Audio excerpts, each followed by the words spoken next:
Thanks very much, Brian. Some lawmakers say the president's seemingly endless seizure of power is pushing him closer to impeachment. Well, here's Republican Senator Tom Coburn last week. You have to establish the criteria that would qualify for proceedings against the president.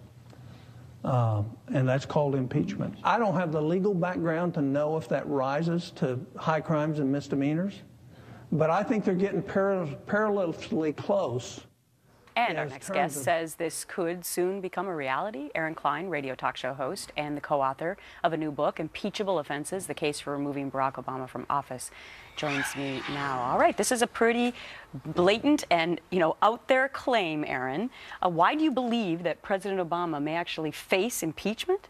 I don't think it's such an out there claim. President Obama has gone around Congress, has created his own de facto law, from releasing illegal aliens from jail through setting the tone for immigration reform when Congress failed to pass the DREAM Act, through many questions that a lot of people have about Obamacare. In fact, in the book Impeachable Offenses, I show how Obama has been changing some of the law, like with the premiums, with the exchanges.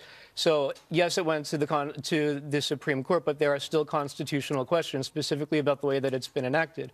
Through Benghazi, possible gun running to jihadists, questions that need to be asked there, through Fast and Furious. And that's just the beginning of the many, not only scandals, but very specific possible impeachable offenses and end runs around Congress. So for you, it's what you just said. It's the end around Congress. It's the executive orders that have you upset, and you think that that's an impeachable offense. I wouldn't say I'm upset. I'm documenting here. I'm making the case journalistically. To me, this is not about politics. It's not about this is not summer camp, and it's the red team versus the blue team, and the red team happens to have more people in the Senate than the blue team, so impeachment is not feasible. To me, this is about the rule of law. Does the president have the ability to go around Congress and create de facto law on so many issues or not? And if so... Let me challenge you on it for a minute, because don't all presidents do that? Didn't President Bush have a lot of executive orders as well?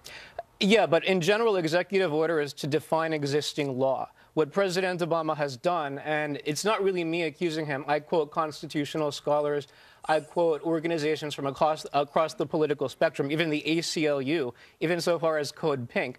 A lot of people are concerned here. I've heard from progressive leaders, by the way, who are concerned about some of the chapters on surveillance. So it's executive order not to define law, but, for example, to release criminal illegals in the past, or to set the tone for immigration reform when Congress failed to pass the DREAM Act, and that's just the beginning. Well, you can find out all of this is documented in your new book, Impeachable Offenses. And by the way, you're going to make sure every member of Congress has it when they come back from break on September